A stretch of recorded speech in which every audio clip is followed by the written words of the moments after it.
प्रश्न है कि जैन धर्म के प्रवर्तक महावीर जी का मोक्ष स्थान कहां स्थित है? वेयर इज द मोक्ष स्थान of Mahavira the proponent of Jainism located? Maner में, राजगीर में, पावापुरी में या फिर जालान में? क्या होगा इसका सही उत्तर? ठीक है, बताएंगे आप सभी इसका उत्तर क्या होगा? आंसर अपडेट क्यों नहीं हो रहा? आप सभी कमेंट आ नहीं रहे क्या? 1 मिनट वेट करना।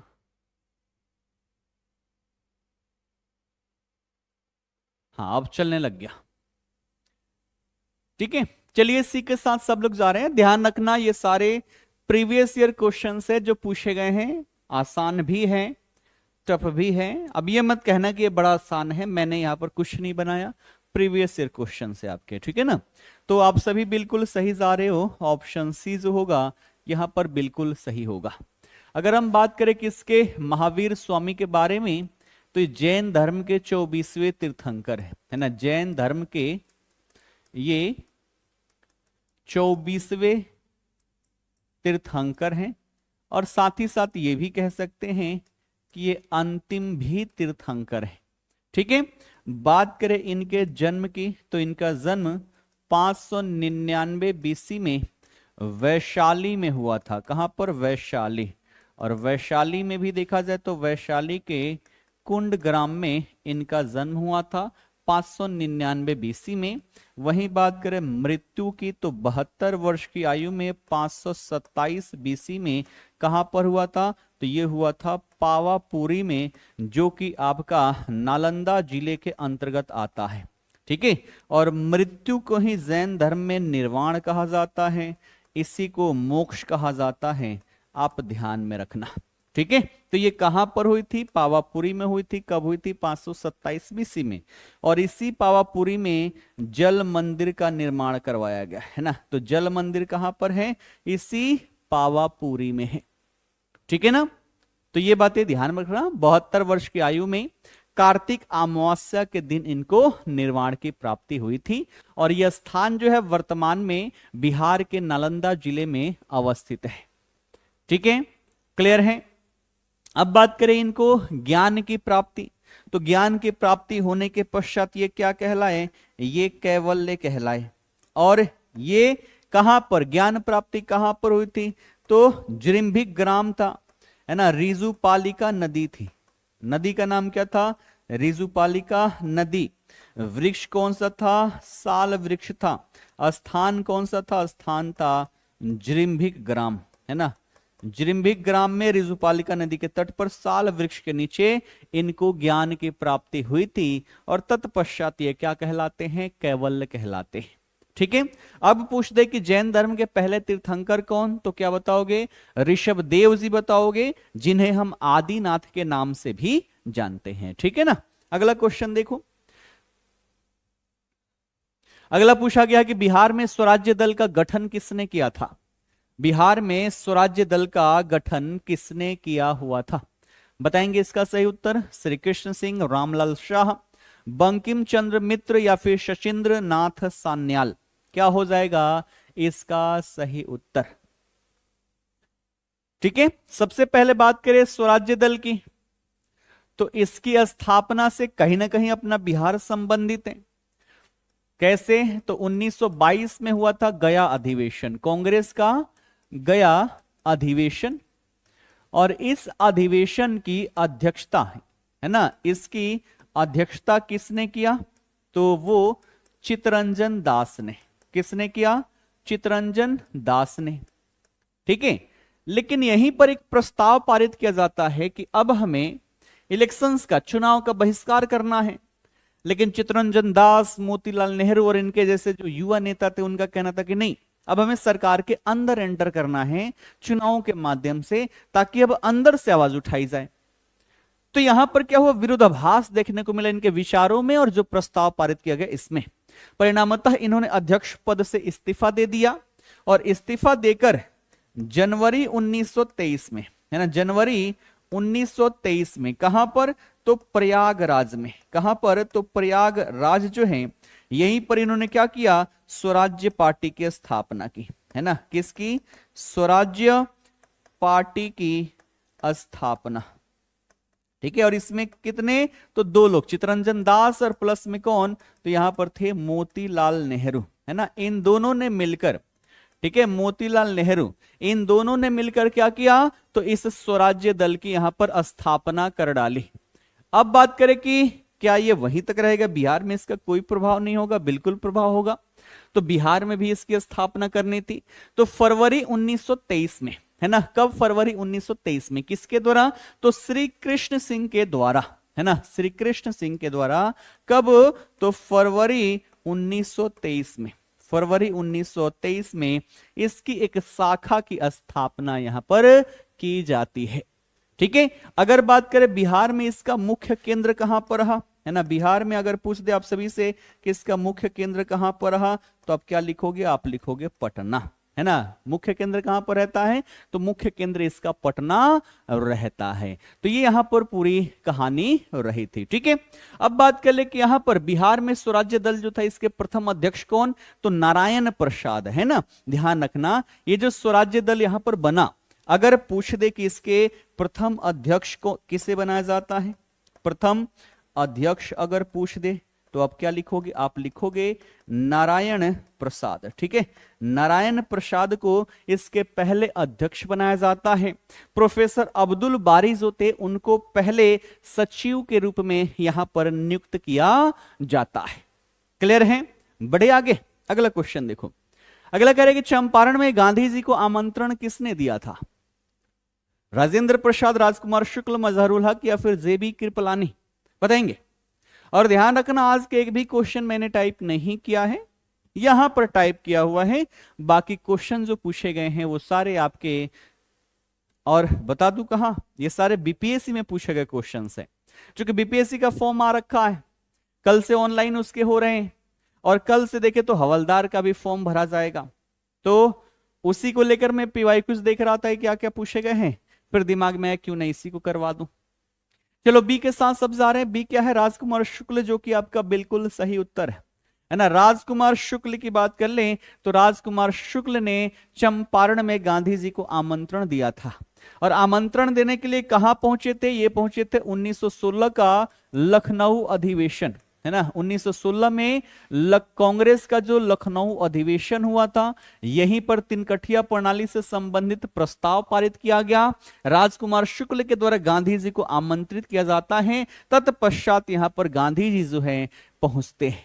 ठीक है, इसका मूल कारण क्या था? यहां पर आने का अगर कारण पूछे तो कारण क्या था? कारण आप बताओगे तिनकठिया प्रणाली। क्या बताओगे? तिनकठिया प्रणाली। क्या थी तिनकठिया प्रणाली? से कई बार क्वेश्चन पूछा गया है।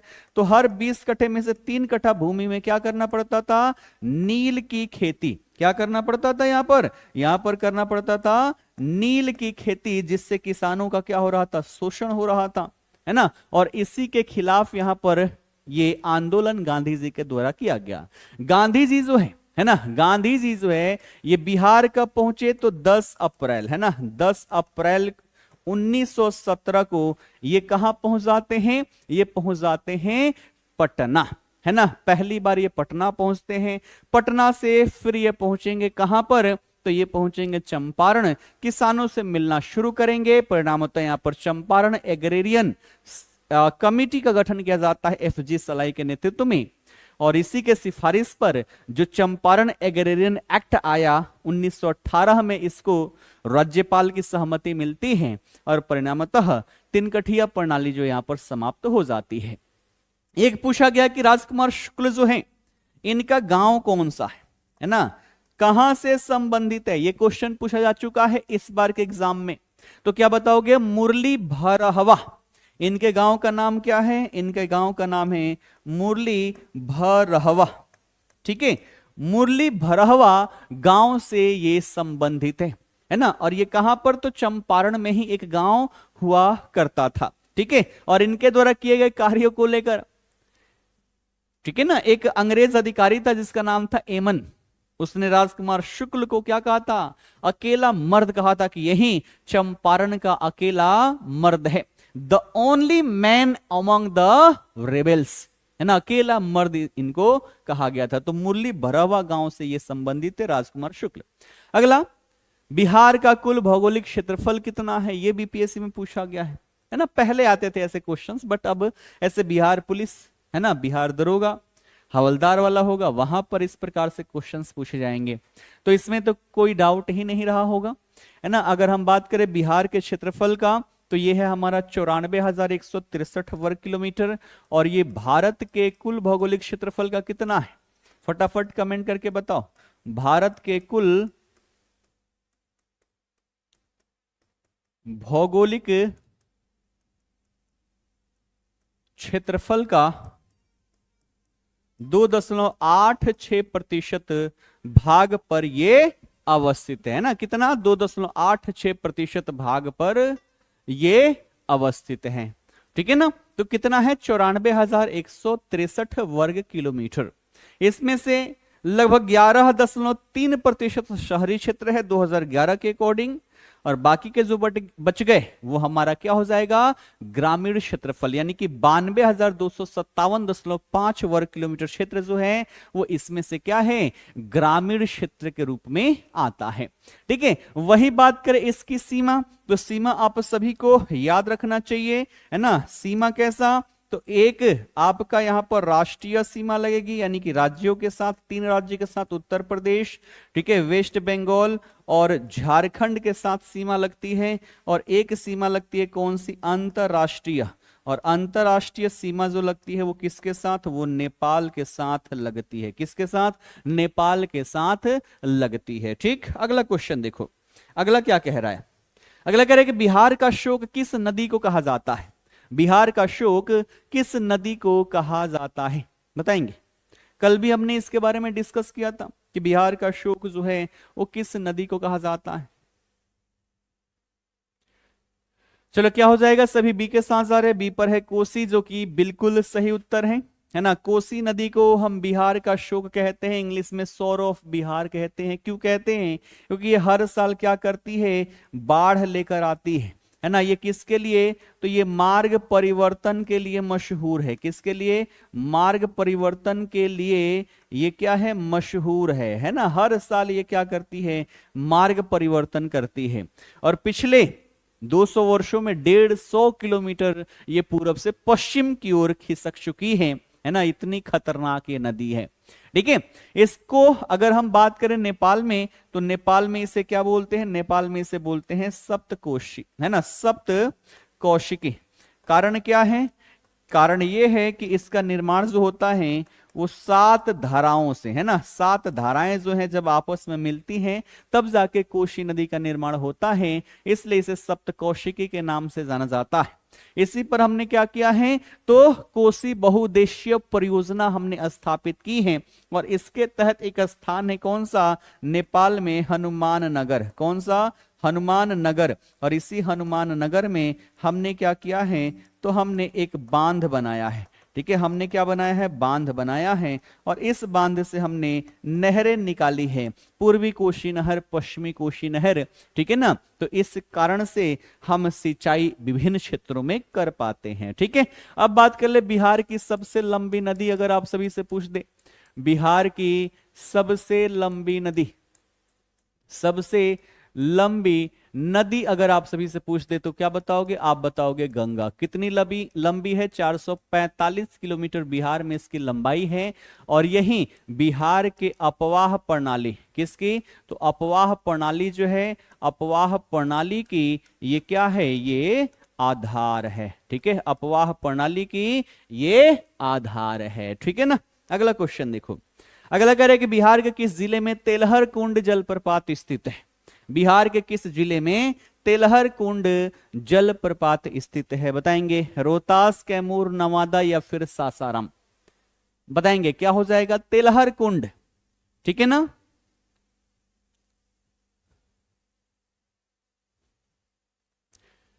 चलिए बहुत बढ़िया, है ना, बहुत बढ़िया, बिल्कुल सही। सभी यहां पर कैमूर के साथ जा रहे हैं, जो कि आपका बिल्कुल सही उत्तर है। कैमूर में अवस्थित है हमारा कौन सा, तेलहर कुंड जलप्रपात। कैमूर की जो पहाड़ियां हैं, जो विंध्य पर्वत श्रृंखला का विस्तार है, उस विस्तार के अंतर्गत भभुआ और धोरा मार्ग जो है उस पर स्थित है। कौन? तेलहर कुंड जलप्रपात। और यह प्रपात अपनी प्राकृतिक सुंदरता के साथ साथ ठंडे पानी के लिए प्रसिद्ध है। यहां पास में ही देखे तो मां मुंडेश्वरी देवी का प्राचीन मंदिर भी है, जिस कारण से पर्यटन के दृष्टिकोण से यह बड़ा ही महत्वपूर्ण हो जाता है। ठीक है, तो कहां पर है कैमूर? कैमूर की बात कर ले तो क्या याद रखोगे इसके बारे में? इसके बारे में याद रख सकते हो कि सर्वाधिक वन क्षेत्र वाला जिला है ये, है ना, सर्वाधिक वन क्षेत्र वाला ये क्या है? तो ये जिला है। ठीक है, कौन? तो कैमूर। यहीं पर अवस्थित है आपका कैमूर वन्यजीव अभ्यारण्य। ये 2 जिले में है, कैमूर रोहतास दोनों को मिलाकर। तो यहां पर है क्या चीज? कैमूर वन्यजीव अभ्यारण्य है। और कैमूर वन्यजीव अभ्यारण्य की बात कर लें, बिहार का सबसे बड़ा है ये। क्या है? बिहार का सबसे बड़ा वन्यजीव अभ्यारण्य है।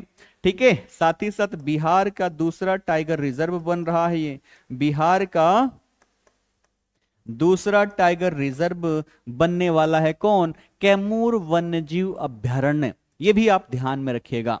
ठीक है, उसके बाद नवादा में एक फेमस कौन सा है? ककोलत जलप्रपात, है ना। अगर पूछ दे आप सभी से ककोलत जलप्रपात कहां पर है, तो आप क्या बताओगे? ये है नवादा में। कहां पर है? तो ये नवादा जिले में अवस्थित है। ठीक है ना। आओ बढ़ते हैं आगे। अगला देखो, अगला कह रहा है कि बिहार के किस जिले में सबसे अधिक सोने का भंडार मिला है? और ये एक बार नहीं, कम से कम 20 बार क्वेश्चन पूछा जा चुका है विभिन्न एग्जामों में। बिहार के किस जिले में सबसे अधिक सोने का भंडार मिला हुआ है? मुंगेर, जमुई, बांका या फिर कटिहार? बताएंगे आप सभी इसका आंसर क्या होगा। ये सारे पीवाईक्यूज हैं जो पूछे गए प्रश्न हैं।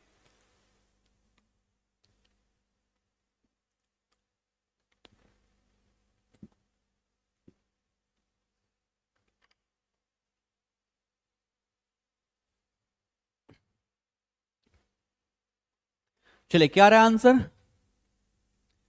बहुत बढ़िया, सभी जमुई के साथ जा रहे हैं। और जमुई जो है बिल्कुल सही उत्तर हो जाएगा। जमुई में भारत का देखा जाए तो एक बहुत बड़ा स्वर्ण अयस्क का भंडार जो है वो मिला हुआ है। कितना है भैया? तो ये है आपका 222, है ना। कितना? 222.89 मिलियन टन। कितना? 222.89 मिलियन टन यहां पर क्या है? स्वर्ण अयस्क है। ठीक है ना, सोना नहीं, स्वर्ण अयस्क। अब इस अयस्क से निकाला जाएगा तब जाके क्या होगा? सोना होगा। तो इतना सोना हमारे पास मौजूद है। और ये अगर पूछे कि भारत के कुल भंडार का कितना है ना, तो क्या लिखोगे? भारत के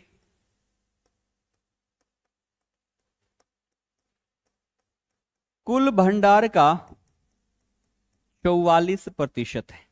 और इसकी पुष्टि किसने की है? इसकी पुष्टि जियोलॉजिकल सर्वे ऑफ इंडिया के द्वारा किया गया है। ठीक है, इसके साथ साथ जमुई में देखें तो लौह अयस्क भी है ना। कौन सा? तो लौह अयस्क के भंडार भी हैं आपको जमुई में, है ना।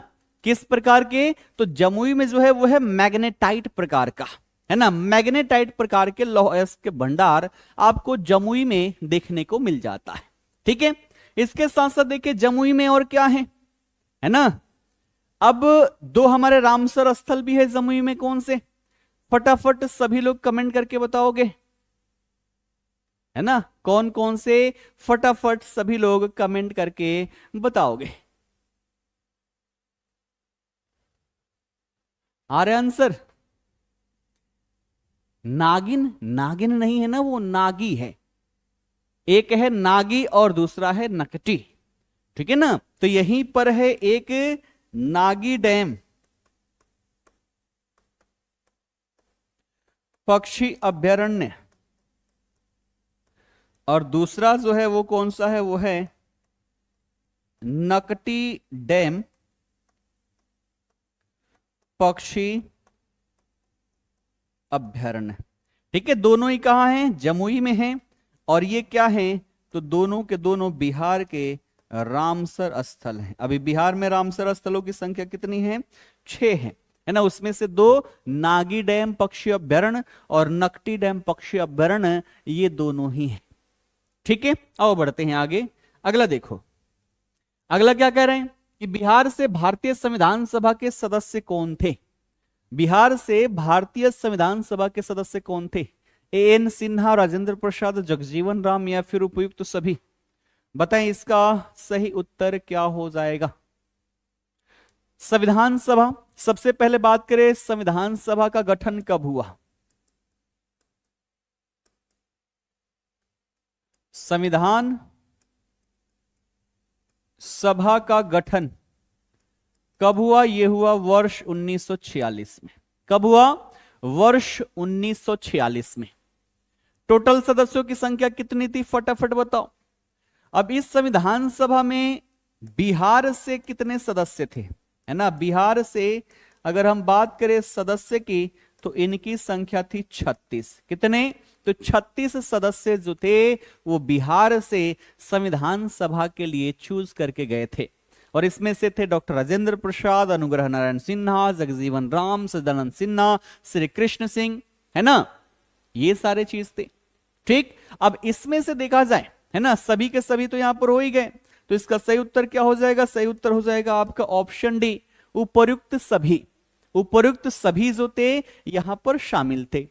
अब बात करें इसकी पहली बैठक कब हुई थी? संविधान सभा की पहली बैठक कब हुई थी? ये हुई थी 9 दिसंबर 1946 को। 9 दिसंबर 1946 को। और इस दिन अपने बिहार के ही कौन? सच्चिदानंद सिन्हा, उनको पहले अध्यक्ष बनाया जाता है अस्थाई, है ना। तो यहां पर ध्यान रखना, सच्चिदानंद सिन्हा कहां से थे? तो अपने बिहार से सच्चिदानंद सिन्हा, इनको क्या किया जाता है? तो अस्थाई अध्यक्ष बनाया जाएगा। अस्थाई अध्यक्ष यहां पर बनाया जाता है। ठीक है, फिर अगली बैठक कब हुई? वो होगी 11 दिसंबर 1946 को।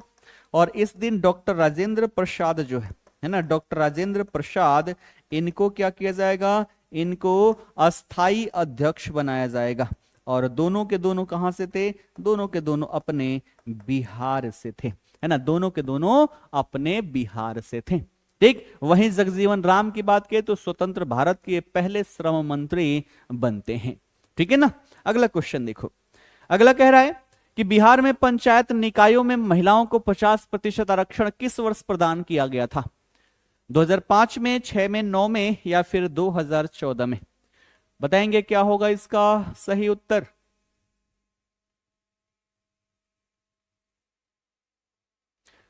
चलिए, बहुत बढ़िया, बहुत बढ़िया। यहां पर क्या है? तो ऑप्शन बी के साथ सभी जा रहे हैं, जो कि बिल्कुल सही उत्तर है।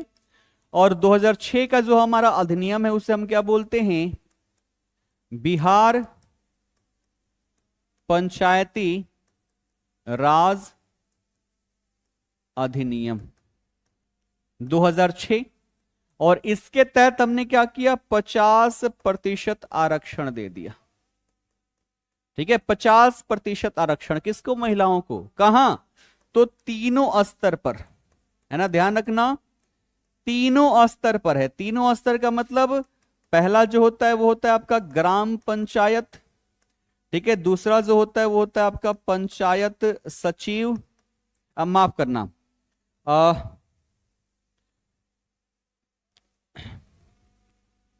पंचायत समिति, है ना, पंचायत समिति। और तीसरा स्तर जो होता है वो होता है आपका जिला परिषद।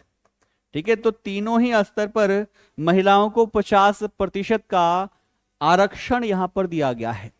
साथ ही साथ इसमें व्यवस्था की गई है कि जो ग्राम सभा है, ग्राम सभा की बैठक, ठीक है, तो नॉर्मली ग्राम सभा की बैठक वर्ष भर में, है ना, यह कहा जाता है कि 2 बैठकों के बीच में 6 महीने से अधिक का गैप नहीं होना चाहिए। हमने कहा नहीं, इतने से काम नहीं चलेगा। हमने यहां पर व्यवस्था कर दी कि 2 बैठकों के बीच, 2 बैठकों के बीच 3 महीने से अधिक का समय नहीं। ठीक है, 3 महीने से अधिक का समय नहीं होना चाहिए दो बैठकों के बीच में, है ना, गैप नहीं होना चाहिए। अर्थात अगर पूछ ले वर्ष में कितना हो जाएगा, है ना, वर्ष में, तो वर्ष में आप क्या लिखोगे, लिखोगे कम से कम 4, है ना, कम से कम 4 बैठक तो यहां पर होनी अनिवार्य ही है 2006 के अधिनियम के तहत। ठीक है, तो ये बात अवश्य ही आप सभी लोग ध्यान में रखिएगा। ग्राम सभा के सदस्य कौन होते हैं, तो वो सभी लोग जिनका नाम वोटर लिस्ट में है, जो वोट देते हैं, वो सभी के सभी ग्राम सभा के सदस्य होते हैं। ठीक है ना, तो ये बात भी आप सभी अवश्य ही ध्यान में रखना। पंचायत समिति जो होती है ये ब्लॉक लेवल पर होती है, कई बार पूछा गया है, क्योंकि ग्राम लेवल पर ग्राम पंचायत, जिला लेवल पर जिला परिषद, ये तो नाम से ही है, लेकिन पंचायत समिति में कहीं ब्लॉक का जिक्र नहीं है, तो ये ब्लॉक लेवल पर होता है। और ये दोनों को बीच में समन्वय, है ना, समन्वय का कार्य करती है, एक कड़ी के रूप में ये कार्य करती है। ठीक है ना, इससे पहले का अधिनियम जो था वो कौन सा था, वो था 1993 का, है ना, 1993 का अधिनियम चल रहा था, क्योंकि 1992 में आया था 73वां संविधान संशोधन अधिनियम, जिसके माध्यम से पंचायती राज व्यवस्था को संवैधानिक दर्जा दिया गया, अनिवार्य किया गया, और उसके तहत 1993 का हमने अधिनियम बनाकर पंचायती राज व्यवस्था संचालित कर रहे थे। लेकिन बाद में 2006 में हमने इसमें अपडेटेशन किया और उसके माध्यम से महिलाओं को 50% आरक्षण दे दिया, और इतना आरक्षण देने वाला भारत का पहला राज्य जो है वो है अपना प्यारा बिहार। ठीक है, चलो। अच्छा राहुल, अभी तुम्हारा गया नहीं, है ना, कल कहीं शादी वादी मिला नहीं, अब फेयर एंड लवली, है ना, फेयर एंड ग्लो, इसका ऐड आ रहा है, शायद कल गए होगे सारा चीज पहन के, लेकिन चेहरे पे लाइट नहीं आ रही होगी, है ना, लोगों ने पसंद नहीं किया होगा तो सर्च किए होगे कि ग्लो कैसे लेकर आए, तो आज इसका ऐड दे रहा है फेयर एंड लवली का, बहुत बढ़िया, है ना, सीजन चल रहा है, यूज करो इसका, जहां से 2 पैसे आए छोड़ने नहीं है, चाहे कुछ भी करना पड़े, 2 पैसे नहीं छोड़ने। ठीक है, चलो ग्लो एंड लवली लगा के ग्लो करते रहो। चलो अगला क्वेश्चन, कि बिहार में 3 कठिया प्रथा में नील की खेती के लिए भूमि का कितना भाग अमानत रखा जाता था, बताएंगे, क्या होगा इसका सही उत्तर। राहुल अब कभी ना भूलोगे, दिमाग में फिक्स हो गए, मिलना कभी। चलो बताओ, बिहार में 3 कठिया प्रथा में नील की खेती के लिए भूमि का कितना भाग अमानत रखा जाता था, तो ये तो सबको पता ही है। 3 कठिया प्रणाली, अभी हमने बात किया, प्रति 20 कट्ठे में से 3 कट्ठा भूमि, और ये 3 कट्ठा जो था ना वो सबसे उपजाऊ था। क्या था, सबसे उपजाऊ था।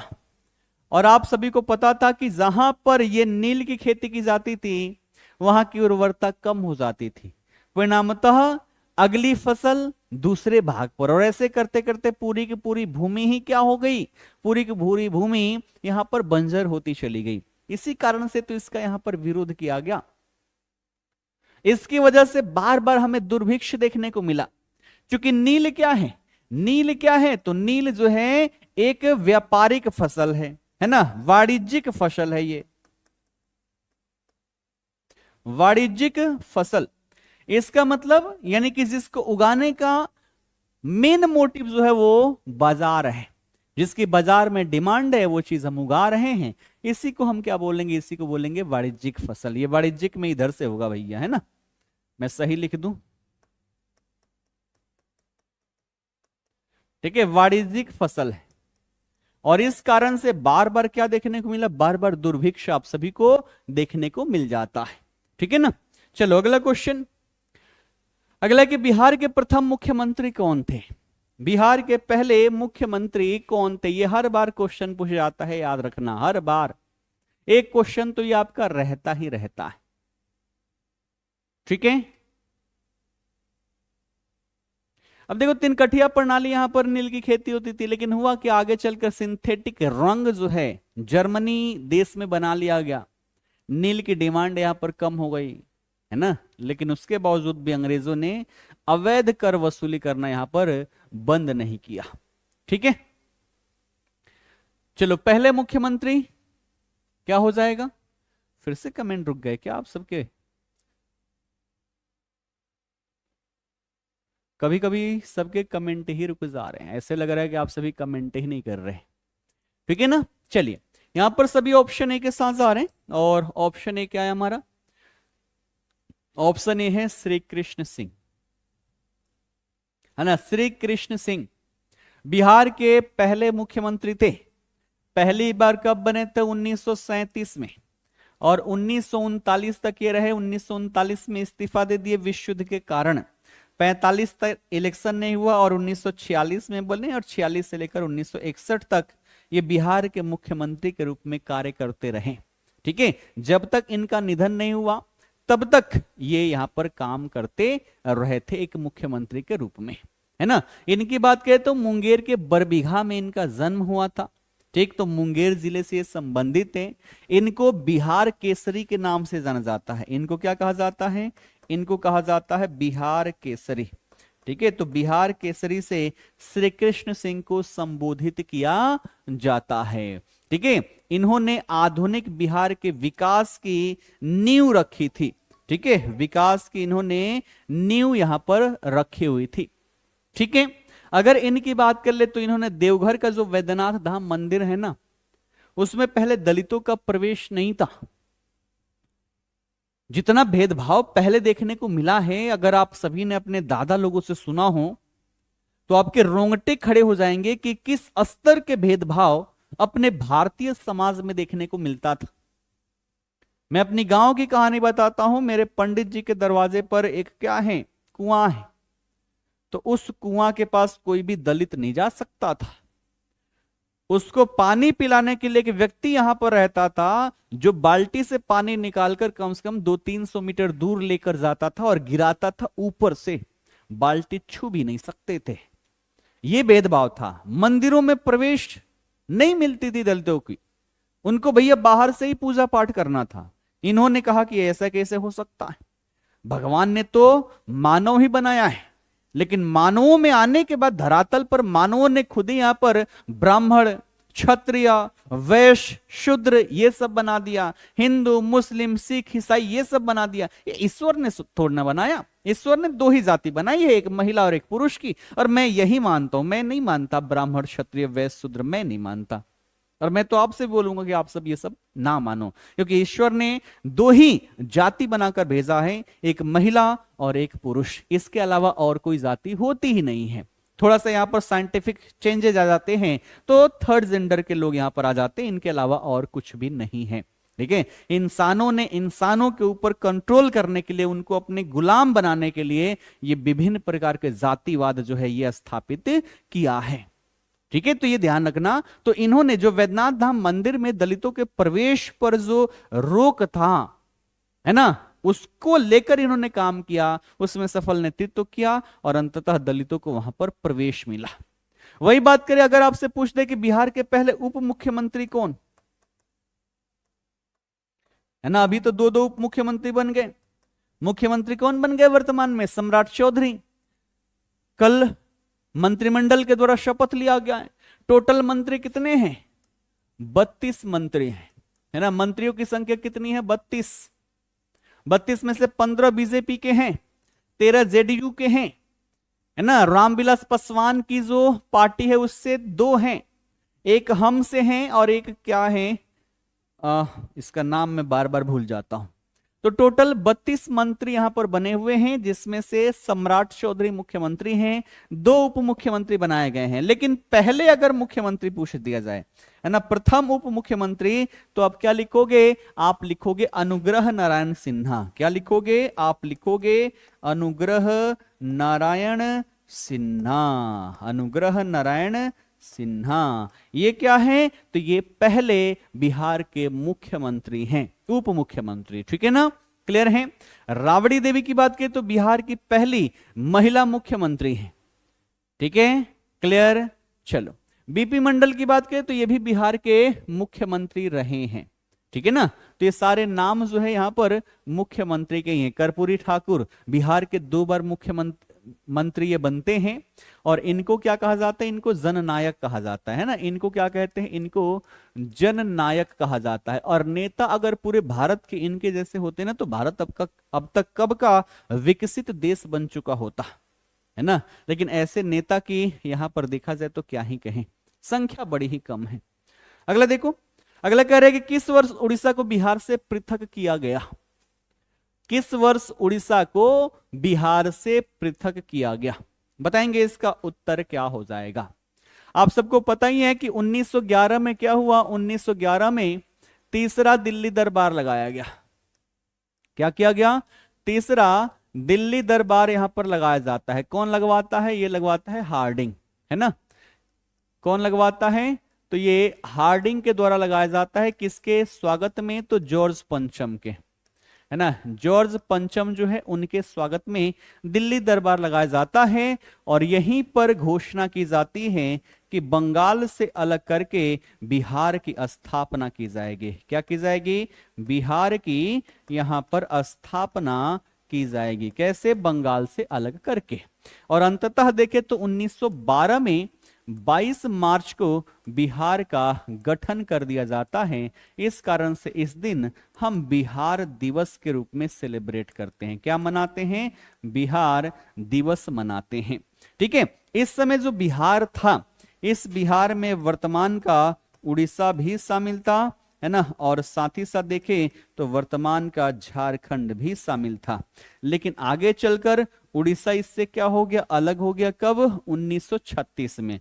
1936 में कब, 1 अप्रैल को, 1 अप्रैल 1936 को उड़ीसा इससे क्या हुआ, उड़ीसा इससे अलग राज्य के रूप में स्थापित हो जाता है। फिर वर्ष 2000 में 15 नवंबर को झारखंड भी अलग हो जाता है ना। झारखंड क्या हो गया, अलग हो गया, है ना। झारखंड कैसे अलग हुआ, तो दक्षिणी 18 जिले, है ना, बिहार के दक्षिणी 18 जिले जो हैं, 18 जिलों को मिलाकर इसका क्या किया जाता है, गठन किया जाता है। ठीक है, तो बिहार के दक्षिणी 18 जिलों को मिलाकर इसका गठन कर दिया जाता है। ठीक है ना। चलो अगला क्वेश्चन देखो। अगला कह रहा है कि बिहार में 1857 के विद्रोह का नेतृत्व किसने किया। और ये वेरी वेरी इंपॉर्टेंट वाला है। ये कोई ऐसा एग्जाम नहीं होगा जिसमें ये प्रश्न आप सभी से ना पूछे जाएं। ठीक है ना, तो ध्यान रखना, ये बार बार क्वेश्चन पूछा जाता है कि 1857 के विद्रोह का नेतृत्व बिहार में किसने किया था। चलिए क्या हो जाएगा, चलिए बहुत बढ़िया, सबको पता है क्या नाम है इनका, वीर कुंवर सिंह, है ना। जिस समय इनके द्वारा इसको लीड किया गया उस समय इनकी आयु थी 80 वर्ष, है ना। आयु कितनी थी, तो 80 वर्ष की आयु इनकी थी जब इन्होंने 1857 के विद्रोह को लीड किया। बात करें किस क्षेत्र से संबंधित थे, है ना, तो क्या लिखोगे, जगदीशपुर, है ना। जगदीशपुर, जगदीशपुर के ये जमींदार हुआ करते थे। ये कहां पर है, तो वर्तमान का जो भोजपुर जिला है, पहले इसको शाहाबाद क्षेत्र के नाम से जाना जाता था। वहीं से ये संबंधित थे, वहीं के जमींदार हुआ करते थे। लेकिन अंग्रेजों की नीतियों की वजह इनका भी कहीं ना कहीं शोषण हुआ था। और परिणामतः जब 1857 की क्रांति की शुरुआत हुई तो 80 वर्ष की आयु में इन्होंने अदम्य साहस दिखाया और जो हमारे विद्रोही सैनिक थे उन सभी का नेतृत्व करता ये बन बैठते हैं। ठीक है, कारण क्या है, अंग्रेजों के द्वारा इनकी जमींदारी छीन ली गई थी। इस कारण से इनके मन में भी अंग्रेजों के प्रति विद्रोह की भावना थी, है ना। इसलिए इन्होंने क्या किया, तो जो सैनिक आ रहे थे उन सबको इन्होंने क्या कर दिया, नेतृत्व प्रदान कर दिया। और इन्होंने पद्धति कौन सी अपनाई, है ना, इनकी बात कर लें तो इन्होंने पद्धति कौन सी अपनाई थी, तो गोरिल्ला युद्ध पद्धति। ध्यान रखना, कौन सा, गोरिल्ला युद्ध पद्धति, है ना। हाइड एंड सीक वाला है, मारो और फिर मार के छिप जाओ, सामने वाला ढूंढते रह गया भैया कहां से आया कहां गया, है ना। तो ये सारी चीजें, है ना। इनकी मृत्यु के पश्चात इनके भाई थे अमर सिंह, है ना। इनके भाई का नाम क्या था, भाई थे अमर सिंह। और इनके मृत्यु के पश्चात इन्होंने क्या किया, इन्होंने इसका नेतृत्व किया था। लेकिन तब तक अंग्रेजों ने क्या किया, अपने शक्तियों का प्रयोग करके इस विद्रोह को दबा दिया था।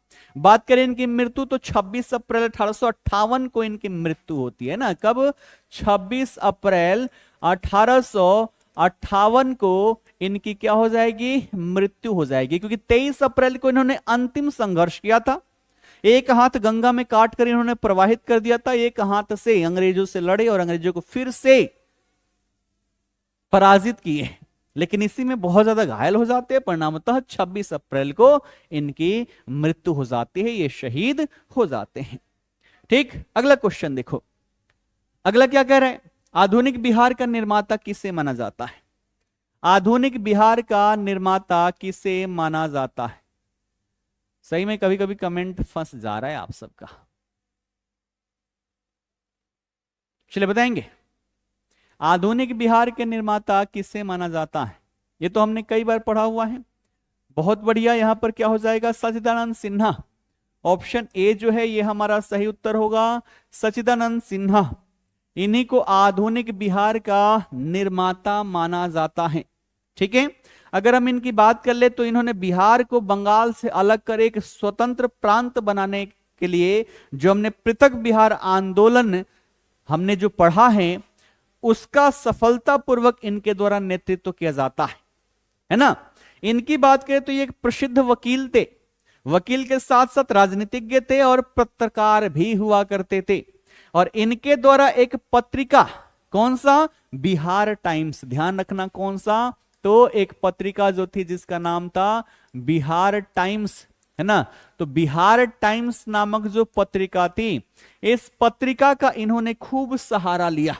इस पत्रिका के माध्यम से पृथक बिहार की मांग जो थी उसको इन्होंने क्या किया, बुलंद किया।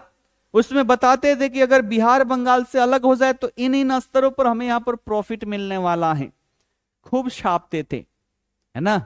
और इस कारण से अंततः देखे तो 1905 में जब बंगाल विभाजन हुआ उसके साथ साथ हमने पृथक बिहार आंदोलन भी बड़ा ही तीव्र कर दिया। लेकिन इसका कतई ये मतलब नहीं कि हम बंगाल विभाजन को सपोर्ट करते थे, नहीं, हमने उस बंगाल विभाजन का विरोध किया। हमने कहा कि भैया उसके स्थान पर इससे अलग करके बिहार को एक अलग राज्य के रूप में स्थापित कर दो। और इसी का रिजल्ट निकलता है कि 12 दिसंबर 1911 को जब तीसरा दिल्ली दरबार का आयोजन किया जाता है तो वहीं पर घोषणा की जाती है कि बंगाल से अलग करके एक नए राज्य के रूप में बिहार की स्थापना कर दी जाएगी। ये वही सच्चिदानंद सिन्हा है जो संविधान सभा के पहले अंतरिम अध्यक्ष बनते हैं, है ना। इन्होंने पटना विश्वविद्यालय की स्थापना में भी महत्वपूर्ण भूमिका निभाया था। और इनके साथ साथ काम करने वाले जो व्यक्ति थे उनका नाम था महेश नारायण। तो पृथक बिहार आंदोलन में इनके जो सहयोगी रहते हैं उनका नाम है महेश नारायण। ठीक है, तो ये बात भी आप सभी अवश्य ध्यान में रखोगे। अब बढ़ते हैं अगले प्रश्न की ओर, अभी तो समय है, अभी और क्वेश्चन होंगे। अगला करेंगे, बिहार के किस जिले में पीर अली ने 1857 के विद्रोह का नेतृत्व किया था? पटना, आरा, जगदीशपुर या फिर गया? बताएंगे। पीर अली ने 1857 की क्रांति में कहां से नेतृत्व किया हुआ था? चलिए बहुत बढ़िया, सभी एक के साथ जा रहे हैं। पटना, बहुत बढ़िया। पटना क्या हो जाएगा, पटना में पीर अली। आरा में पूछे, जगदीशपुर में पूछे तो आप क्या लिखोगे, यहां पर लिखोगे वीर कुंवर सिंह, है ना, क्योंकि बीपीएससी में आरा ऑप्शन भी दिया हुआ है तो आरा भी क्या लिखोगे, वीर कुंवर सिंह यहां पर लिखोगे, है ना। यहां पर कब हुआ था पटना में, तो हमने डेट क्या देखी थी, 3 जुलाई 1857 को पटना में पुस्तक विक्रेता जो थे पीर अली, इन्हीं के नेतृत्व में यहां पर विद्रोह की शुरुआत हुई। ठीक है, और इसका मुख्य कारण क्या था, पटना में ब्रिटिश शासन के खिलाफ जो जन असंतोष था, क्रांतिकारी भावनाएं थी, इन्हीं की प्रचार प्रसार करने के उद्देश्य से इसकी शुरुआत यहां पर की जाती है। ठीक, अब वहां पर कमिश्नर कौन था, कमिश्नर था टेलर। उसने क्या किया, तो इनको पकड़कर 7 जुलाई 1857 को फांसी दे दी जाती है। और इन्हीं पीर अली के नाम पर पटना सिटी में पीर अली पार्क आप सभी को देखने को मिलेगा, है ना। तो इनके नाम पर, इन्हीं के सम्मान में उसका नाम पीर अली पार्क यहां पर रखा गया है। ठीक है ना। अगला क्वेश्चन देखो, अगला क्या कह रहा है, अगला कह रहा है कि बिहार की स्थापना कब की गई थी? कितना आसान क्वेश्चन है, इतना आसान क्वेश्चन भी पूछे गए हैं। ठीक है, तो बिहार की स्थापना इसमें करना क्या है, क्या लिख दोगे, 1912। 1912 में कब, 22 मार्च को। और इस कारण से हर 22 मार्च को हम बिहार दिवस के रूप में मनाते हैं। बिहार की राजधानी कहां पर है, पटना है। और जब इसकी स्थापना हुई उस समय उड़ीसा और झारखंड ये भी इसी में शामिल थे। बात करें इसका हाई कोर्ट तो पटना हाई कोर्ट है, जिसकी स्थापना फरवरी 1916 में किया गया था। तो ये सब कुछ तो हमने पहले ही पढ़ रखा है। बढ़ते हैं आगे। बिहार का राजकीय पक्षी, ये भी क्वेश्चन पूछा गया, कितना आसान है ना। तो जो हमारा राजकीय पक्षी है कौन सा है बताओ सारे, राजकीय पक्षी कौन सी है? इसे 2013 में घोषित किया गया था। कब? 2013 में इसे राजकीय पक्षी के रूप में घोषित किया गया था। सभी बी के साथ जा रहे हैं, बी जो है वो है गौरैया, है ना। कोयल जो है वो झारखंड की राजकीय पक्षी है, ठीक है, तो गौरैया है। 2013 में इसे राजकीय पक्षी के रूप में घोषित किया गया। कारण क्या है? इस पक्षी के संरक्षण के प्रति लोगों में जागरूकता फैलाने के उद्देश्य से इसे राज्य का प्रतीक चिन्ह के रूप में बनाया गया, ठीक है। वहीं बात करें राजकीय पशु क्या है? बैल है। राजकीय वृक्ष जो है वो है पीपल। राजकीय पुष्प जो है वो है गेंदा। राजकीय मछली की बात कर ले मांगुर। राजकीय भाषा की बात कर ले हिंदी, ठीक है। तो ये सारी चीजें आप सबको पता ही होगी। आओ बढ़ते हैं आगे। अगला पूछा गया है कि बिहार के किस जिले में कुशेश्वर स्थान पक्षी अभ्यारण्य स्थित है? In which district of Bihar is the Kusheshwar Sthan bird sanctuary located? Begusarai, Darbhanga, Samastipur या फिर खगड़िया? बताएंगे। कुशेश्वर स्थान पक्षी अभ्यारण्य जो है ये बिहार के किस जिले में अवस्थित है? चलिए बहुत बढ़िया, मैक्सिमम लोगों ने यहां पर बिल्कुल सही उत्तर दिया है। ये जो है ये है दरभंगा जिला में। कहां पर है? तो ये है दरभंगा जिला में। कहां पर है? दरभंगा जिले में। और दरभंगा जिले में स्थान का नाम ही है कुशेश्वर स्थान, जो कि एक प्रखंड है, वहीं पर यह स्थित है। और सर्दियों के मौसम में यहां मध्य एशिया से और साथ ही साथ साइबेरिया से बड़ी संख्या में प्रवासी पक्षी यहां पर आते हैं, है ना, ठीक है। यहां पर ठंडे के मौसम में अपना प्रजनन करते हैं और फिर ठंडी कम हो जाती है तो फिर यहां से वापस चले जाते हैं।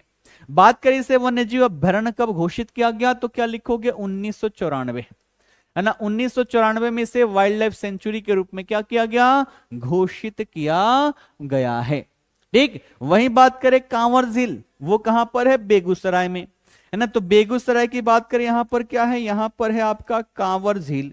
और कांवर झील बिहार का पहला रामसर स्थल है। ये क्या है? ये बिहार का पहला